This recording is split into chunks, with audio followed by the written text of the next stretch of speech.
Hello and welcome to Neera Edward embrace success. ये ninja education for all का ही part है। अब मैं आगे आने वाली सारी वीडियोस को नीरा एडवर्ड के नाम से ही बनाऊंगी। तो आइए आज पढ़ते हैं हम आइल्स के बारे में। सो व्हाट इज आइल्स? आइल्स एक इंग्लिश लैंग्वेज की प्रोफिशिएंसी का टेस्ट है जो कि डेवलप और रन किया गया था ब्रिटिश काउंसिल के द्वारा आईडीपी एजुकेशन और कैम्ब्रिज असेसमेंट इंग्लिश की पार्टनरशिप में। So over here, let's read the full form of IELTS. I stand for International, E stands for English, L stands for Language, T stands for Testing and S stands for System.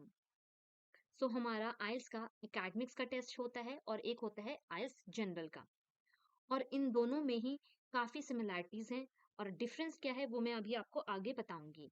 दोनों ही test में आपके 4 modules होते हैं: listening, writing, reading and speaking, और दोनों ही test आपके होते हैं 2 आवर्स 45 मिनट्स के। पर आगे चलने से पहले मैं आपको कुछ चीज़ें बताना चाहती हूँ which you should know before registering the IELTS exam. सो जो आइल्स का एग्जाम होता है वो आप दो तरीके से दे सकते हैं। एक होता है इसमें पेपर पेंसिल वाला टेस्ट, ठीक है, और दूसरा होता है computer based test. So paper pencil वाला टेस्ट जो होता है वो आपको आईडीपी जो भी एग्जामिनेशन सेंटर अलॉट करती है वहां पर जाके देना पड़ता है, ठीक है। और जो कंप्यूटर बेस्ड एग्जाम होता है वो आप कहीं से भी दे सकते हैं, आप अपने घर से भी दे सकते हैं।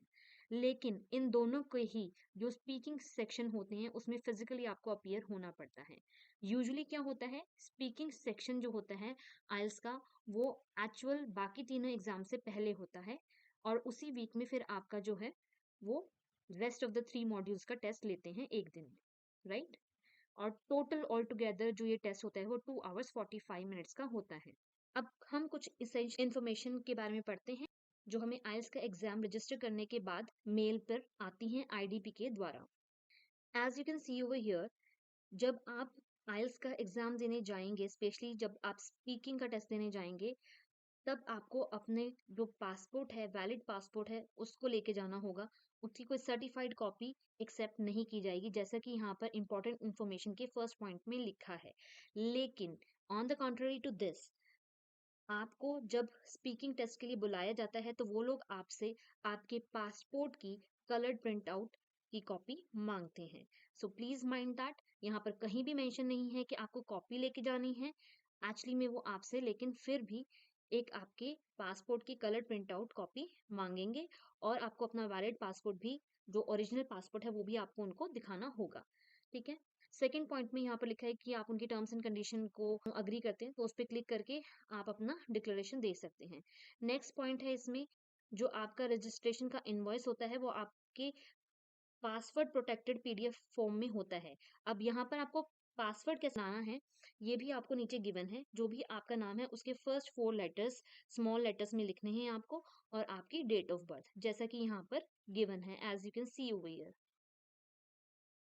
डेट ऑफ बर्थ आपको पूरी लिखनी है, जो भी आपका ईयर है, पहले डे, कौन सा डे है, 9th है, 10th है, फिर आपका मंथ आएगा, उसके बाद आपका ईयर आएगा, और ये सब कुछ आपका लोअर केस में होगा, मतलब कि स्मॉल लेटर्स में होगा। जब आप लॉगिन करेंगे या जब आप अपना आइल्स का टेस्ट रजिस्टर करेंगे तो उसमें आपको आपके पासपोर्ट की फर्स्ट और लास्ट पेज की स्कैन्ड कॉपी भी लगानी होगी। It should be very clear and neat. और आपको हमेशा हर मेल में ये ऑप्शन दिया जाएगा, जैसे कि आपको यहाँ पर दिख रहा है, switch to computer delivered test. तो आप कभी भी किसी भी स्टेज पर इसको कंप्यूटर बेस्ड टेस्ट में भी कन्वर्ट कर सकते हैं। आइए अब हम बात करते हैं एकेडमिक्स और जनरल आइल्स के टाइम के बारे में। कितना टाइम हमें गिवन होता है, जो अभी हमने प्रीवियसली पढ़ा कि टोटल ये 2 आवर्स 45 मिनट्स का टेस्ट होता है, तो वो किस तरीके से 2 आवर्स 45 मिनट्स का टेस्ट होता है, क्या उसकी डिस्ट्रीब्यूशन है, आइए अब हम आगे वो पढ़ते हैं। तो दोनों में ही आइल्स एकेडमिक्स और जनरल में जो लिसनिंग है वो 30 मिनट्स की होगी, जो राइटिंग है वो 1 आवर की होगी, मतलब कि 60 मिनट्स, और फिर जो रीडिंग है वो आपकी 1 आवर की होगी, अगेन विच मीन 60 मिनट्स। और स्पीकिंग वैरी करती है, it could be 10 to 15 minutes, okay. It depends on the number of question you been asked और योर फ्लुएंसी और your way of answering the questions. आइए अब हम बात करते हैं एकेडमिक्स और जनरल के सेक्शन की। दोनों ही टेस्ट में आपके लिसनिंग में 4 पार्ट्स होते हैं, राइट। राइटिंग में आपके 2 टास्क होते हैं, रीडिंग में यहाँ पर थोड़ा सा डिफरेंस है अकेडमिक्स और जनरल के। जो अकेडमिक्स की रीडिंग है उसमें 3 सेक्शन और 3 लॉन्ग पैसेजेस होते हैं, वेयर एज जनरल के रीडिंग सेक्शन में आपके 3 सेक्शंस होते हैं, लेकिन इसमें 5 पैसेजेस होते हैं। फर्स्ट सेक्शन में 2 small passages and again second section में 2 स्मॉल पैसेजेस और लास्ट सेक्शन में आपका एक लॉन्ग पैसेज होता है। सो यहाँ पर आपके एकेडमिक्स और जनरल में थोड़ा सा डिफरेंस है। राइटिंग के टास्क 1 में भी डिफरेंस है, वो मैं आपको आगे बताऊंगी। अब बात करते हैं स्पीकिंग की। स्पीकिंग में एक्चुअली में आपके 3 पार्ट्स होते हैं। आइए अब हम बात करते हैं नंबर ऑफ क्वेश्चंस की। सो लिसनिंग में आपके 4 पार्ट्स होते हैं और हर पार्ट में 10 क्वेश्चंस होते हैं, चाहे वो जनरल का हो या फिर एकेडमिक्स का। सो टोटल आपके हुए 40 क्वेश्चंस। सो लिसनिंग में आपके 30 मिनट्स का टेस्ट होता है और 4 पार्ट्स होते हैं और 10 क्वेश्चंस ईच पार्ट में होते हैं। आइए अब हम बात करते हैं राइटिंग सेक्शन की। जो एकेडमिक्स का राइटिंग सेक्शन होता है उसमें 2 टास्क होते हैं, टास्क 1 एंड टास्क 2। टास्क 1 में आपका कुछ भी आ सकता है, bar graph, double bar graph, triple bar graph, dotted graph, line graph, pointed graph, pie chart, comparison between two maps, working of a machinery, cycle of anything, cycle of a bird, cycle of a frog, table, recycling process, etc. Right? और academics के task 2 में आपका आता है do you agree और disagree with this statement. इसमें आपको एक स्टेटमेंट दी जाएगी और उसमें आपको पूछा जाएगा डू यू अग्री और disagree with this statement. But जब हम जनरल के राइटिंग सेक्शन की बात करते हैं तो उसके टास्क 1 में आपको एक इनफॉर्मल या फिर सेमी फॉर्मल लेटर लिखना होता है, वेयर एज टास्क 2 जो होता है वो सेम होता है एकेडमिक्स का भी और जनरल का भी। सो फर्स्ट मेजर डिफरेंस जो एकेडमिक्स और जनरल में है वो ये है कि राइटिंग के टास्क 1 में आपके एकेडमिक्स में डिफरेंट क्वेश्चंस होते हैं और जनरल में आपका फिक्स क्वेश्चन होता है, या तो इनफॉर्मल लेटर होगा या फिर सेमी फॉर्मल लेटर होगा, राइट? आइए अब हम बात करते हैं रीडिंग सेक्शन की। सो एकेडमिक्स का जो रीडिंग सेक्शन है उसमें 3 सेक्शंस होंगे आपके और उसमें 3 लॉन्ग पैसेजेस होंगे और जो नंबर ऑफ क्वेश्चंस हैं वो डिवाइड होंगे 13 13 14 के according. Total it will make 40 questions, right? It can very sometime, like passage 1 में 12 हो सकते हैं, पैसेज 2 में 13 और पैसेज 3 में 15। सो टोटल इसका कैसे भी करके 40 आएगा, राइट? तो मतलब 40 क्वेश्चंस टोटल होंगे तीनों पैसेजेस के मिला के, ठीक है? अब हम बात करते हैं जनरल के रीडिंग सेक्शन की। जो जनरल का रीडिंग सेक्शन है, as we have read earlier, तो इसमें 5 पैसेजेस होते हैं। फर्स्ट 2 सेक्शंस में आपके स्मॉल पैसेजेस होते हैं 2 2 और लास्ट वाले सेक्शन में आपका एक लॉन्ग पैसेज होता है। Number of questions again same तरीके से इसमें डिवाइड होंगे, सेक्शन 1 में 13, सेक्शन 2 में 13 एंड सेक्शन 3 में आपके 14 क्वेश्चंस का एक लॉन्ग पैसेज होगा। स्पीकिंग का आई हैव ऑलरेडी टोल्ड यू कि इसमें 3 पार्ट्स होते हैं, ठीक है? फर्स्ट आपका इंट्रोडक्शन का होता है और सेकंड इसमें होता है आपका एक क्यू कार्ड आपको मिलता है। ज़रूरी नहीं है कि क्यू कार्ड मिले, समटाइम्स वो प्लेन पेपर पे आपको क्वेश्चंस लिख के देते हैं which you have to answer. और थर्ड पार्ट स्पीकिंग का होता है जिसमें आपको काउंटर क्वेश्चंस करते हैं वो। What do you mean by counter question? कि आपने जो भी आंसर दिया क्यू कार्ड वाले क्वेश्चन का, सो उसमें से वो क्वेश्चन अराइज करते हैं और आपसे आगे फर्दर क्वेश्चंस पूछते हैं। आइए अब हम बात करते हैं टाइम की। लेकिन आप अभी कहेंगे कि टाइम तो हमने पहले पढ़ लिया है, लेकिन ये टाइम हमारा टाइम है। जो हमें टाइम एग्जामिनेशन में मिलेगा वो अलग है और इसमें हम अपना टाइम मैनेजमेंट कैसे करेंगे उस गिवन टाइम में, ये अब हम आपको समझाएंगे। लिसनिंग में तो हमारा टाइम बाउंड होता है, उसमें हम कुछ नहीं कर सकते। लिसनिंग में हमें 30 मिनट्स मिलते हैं और उसमें हमें 10 क्वेश्चन ईच पार्ट में होते हैं, मतलब टोटल 40 क्वेश्चन हमें 30 मिनट्स में कंप्लीट करने पड़ते हैं। लेकिन यहाँ मैं आपको एडवाइस देना चाहूंगी कि यहाँ पर जब आपके लिसनिंग सेक्शन में आपको ऑडियो सुनाई जाती है तो आई एडवाइज माई स्टूडेंट्स कि आप उसी टाइम अपने आंसर शीट में आंसर लिख लें, ठीक है? वो जो आपको एक्स्ट्रा मिनट मिलते हैं, you can transfer your answers to your answer sheet. उस टाइम पीरियड में आप क्या कर सकते हैं, जो आपके क्वेश्चंस छूट गए हैं आप उनको याद कर सकते हैं और उनको समझकर लिख सकते हैं। अब बात करते हैं हम आइल्स एकेडमिक्स एंड जनरल के राइटिंग सेक्शन की। तो आपको इसमें 1 आवर मिलता है, जैसे कि हमने पहले पढ़ा था। उस 1 आवर को हमें कैसे यूटिलाइज करना है?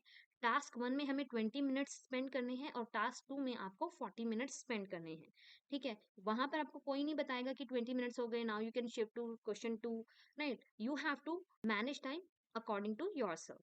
सो आपको टास्क 1 में 20 एंड टास्क 2 में 40 मिनट्स स्पेंड करने हैं, लेकिन मैं अपने बच्चों को एडवाइस करती हूँ कि आप टास्क 1 में 15 मिनट्स स्पेंड करें और टास्क 2 में 35 मिनट स्पेंड करें। और बाकी जो 5-5 मिनट बचे हैं आपके, उसमें आप अपना आंसर रिव्यू कर सकते हैं, क्योंकि सबसे ज़्यादा जो स्कोर कम आता है या डिडक्ट होते हैं पॉइंट्स, वो आपके राइटिंग सेक्शन में ही होते हैं।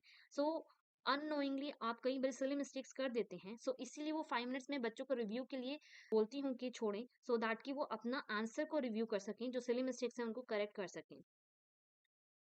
अब हम बात करते हैं रीडिंग सेक्शन की। तो एकेडमिक्स का जो रीडिंग सेक्शन होता है, उसमें हम 10, 15, 20 मिनट स्पेंड कर सकते हैं। As the number of passages would increase, the difficulty level would be proportionally equal to that. ठीक है, तो जैसे जैसे हमारा पैसेज 1 से पैसेज 2 पे आएगा, पैसेज 2 से पैसेज 3 पे आएगा, सो आपका डिफिकल्टी लेवल भी अकॉर्डिंगली बढ़ता रहेगा।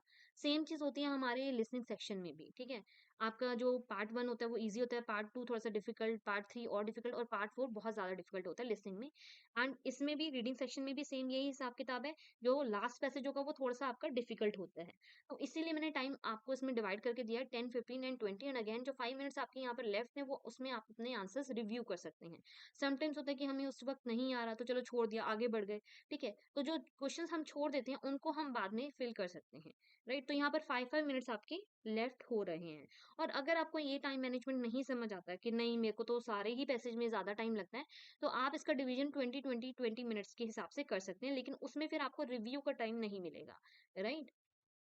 So total it will make 60 minutes, ठीक है, मीन्स 1 आवर। अब हम बात करते हैं जनरल के रीडिंग सेक्शन की। तो जनरल के रीडिंग सेक्शन में तो हमारे 5 पैसेजेस हैं, ठीक है, 2 small passages and 1 long passage. तो इसमें हम टाइम डिवीजन कैसे करेंगे? सेम इसमें रहेगा पैटर्न। सेक्शन 1 में हम 10 मिनट्स स्पेंड करेंगे, सेक्शन 2 में 15 एंड लास्ट वाले सेक्शन में 20 मिनट्स, ठीक है। लेकिन इसमें अगेन छोटे छोटे इसमें पैसेज होते हैं। तो फर्स्ट सेक्शन में 1 पैसेज को 5 मिनट्स देने हैं, सेकंड पैसेज को अगेन 5 मिनट्स देने हैं। अकॉर्डिंगली हम इसको डिवाइड कर लेंगे, ठीक है ना? थर्ड वाले पैसेज को 7.5, फोर्थ वाले पैसेज को अगेन 7.5 मिनट देने हैं एंड लास्ट पैसेज को 20 minute. Then total it will make 45 minutes, ठीक है? उसमें से फिर अगेन हमारे 5-5 मिनट बच रहे हैं, मीन्स 15 मिनट बच रहे हैं, उसमें हम अपने आंसर्स को रिव्यू कर सकते हैं सेक्शन वाइज। अच्छा, रीडिंग में क्या होता है? I advise my students to start from the last section या फिर लास्ट पैसेज, ठीक है?